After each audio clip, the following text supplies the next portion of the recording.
안녕하세요. 오늘은 새로 개통한 지하철역에서 걸어갈 수 있는 명소들을 소개해드리겠습니다. 지난 8월 10일 드디어 별내선이 개통하였는데요. 서울 지하철 8호선에 6개의 새로운 역이 생겼습니다. 오늘은 별내선 지하철역에서 도보로 갈 수 있는 명소들을 소개해드리겠습니다. 지하철역 간 거리도 가까워서 몇 군데를 모아서 가기에도 좋았습니다. 개통한 지 얼마 안 돼서 아직 승객들이 많지는 않네요. 새로 개통한 역이라 정말 깨끗합니다. 첫 번째 역은 동구릉역입니다. 3번 출구로 나오시면 됩니다. 3번 출구에서 그대로 직진을 하시면 되는데요. 걸어서 약 7분 정도 가시면 됩니다. 동창교라는 다리를 건너가시면 되는데요. 다리를 건너 바로 왼쪽으로 넓은 주차장이 있습니다.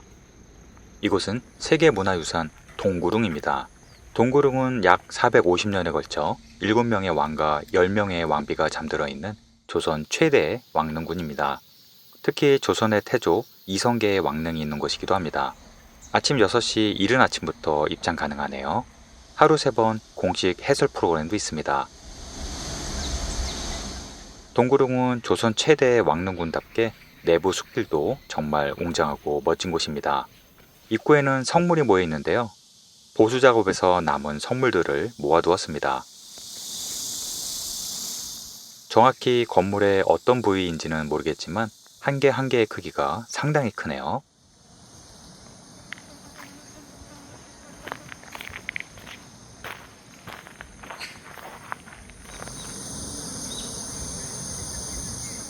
제사를 관장하는 제실도 규모가 정말 컸습니다. 제실을 지나면 드디어 왕릉들로 가는 숲길이 이어집니다. 수백 년 된 거목들이 울창하게 우거진 숲길은 이 왕릉이 도심 속에 있다는 것을 잠시 잊게 만드네요. 처음 만나는 왕릉은 수릉인데요. 문조와 신정황후의 능입니다.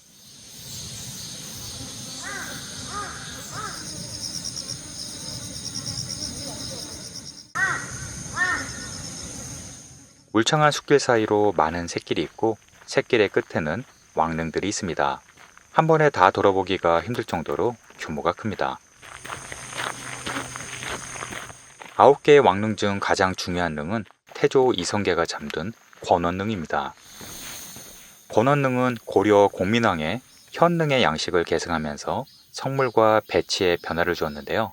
특히 봉분을 보면 특이한 점이 있습니다. 무덤의 봉분을 잔디가 아닌 억새로 덮었는데요.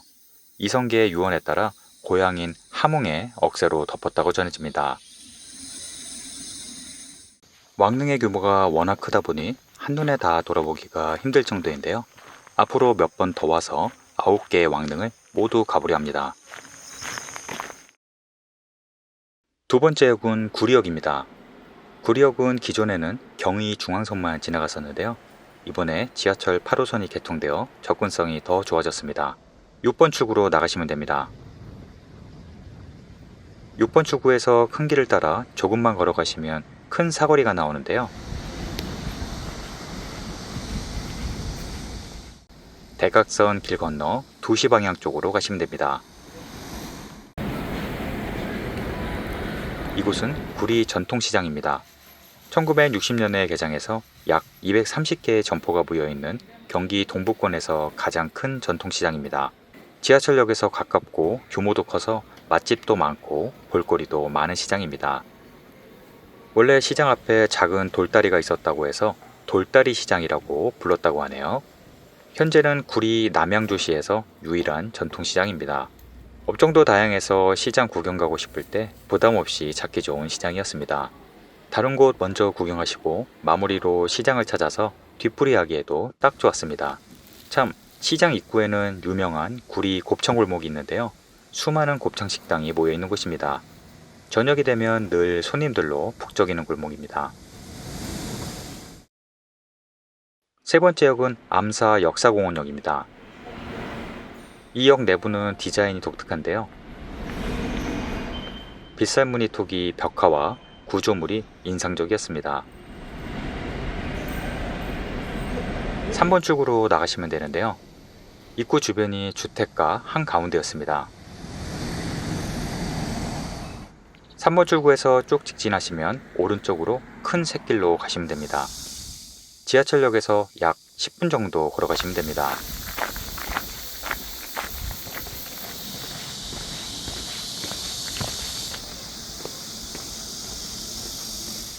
이곳은 서울 암사동 유적지입니다. 규모가 상당히 큰데요. 역사 교과서에서도 언급되는 유명한 유적입니다. 아침 9시 반에 개장하고 입장료는 500원입니다. 하루 4번 해설 프로그램도 있습니다.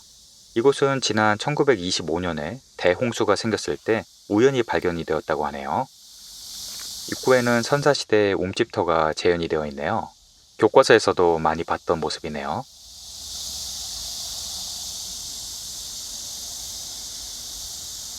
안에 들어가 볼 수 있었는데요. 희한하게도 내부는 바깥보다 훨씬 시원했습니다. 밖에서 보는 것보다 내부가 훨씬 더 넓어 보였고요.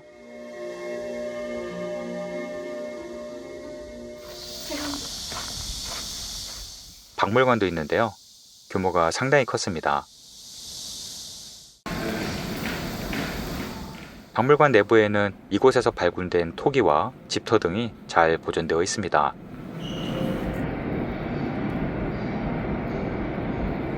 특히 집터가 인상적이었는데요. 당시 집터와 화석화된 나무와 화로 등이 그대로 보여서 매우 신기했습니다. 이곳은 우리나라 최대의 마을 단위 선사 유적지라고 합니다. 암사동 유적지는 현재 유네스코 문화유산 등재를 추진 중이라고 하네요. 좋은 결과가 있길 기대합니다.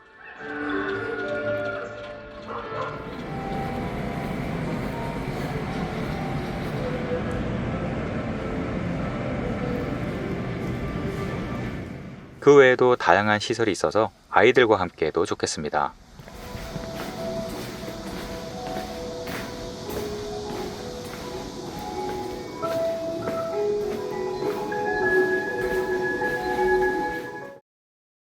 네 번째 역은 장자 호수공원역입니다. 6번 출구로 나가시면 됩니다. 6번 출구에서 약 100m쯤 가시면 되는데요. 이곳은 장자호수 생태공원입니다. 장자호수공원은 구리시에 위치한 공원인데요. 한때 오폐수로 인해 악취가 심했던 곳이었는데 지금은 수질 개선 사업을 통해 멋진 근린공원으로 복원된 곳입니다. 장자호수공원은 도심 속 근린공원으로 멋진 호수와 산책로, 자전거 도로가 있으며 200m 길이의 황토길은 맨발 걷기를 즐기는 시민들이 즐겨 찾는 산책로입니다. 인근 지역에선 유명한 명소이고요. 초여름에는 장미가 만발한 장관을 볼 수 있고 반려견 놀이터도 무료로 운영되고 있습니다. 이 밖에도 장자호수공원 안에는 생태 체험관과 주변에 다양한 식당과 카페도 많아서 도심 속 여유를 즐기기 좋은 곳이었습니다. 5번째 역은 다산역입니다. 다산역 2번 출구로 나오시면 되는데요. 출구는 다산 신도시에 바로 연결이 됩니다. 신도시답게 높은 아파트들과 상가들이 가득하네요.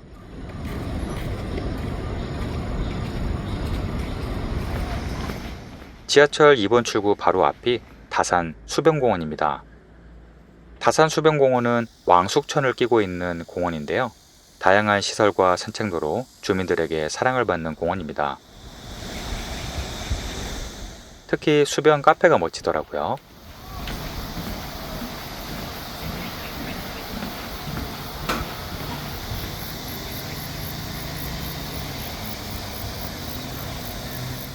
반려견과 함께 산책도 가능해서 많은 애견인들이 산책을 하고 계셨습니다. 오늘은 별내선에 새로 개통한 역 주변의 명소를 소개해드렸는데요. 여행객에게 도움이 되셨길 바랍니다. 오늘도 시청해주셔서 감사합니다.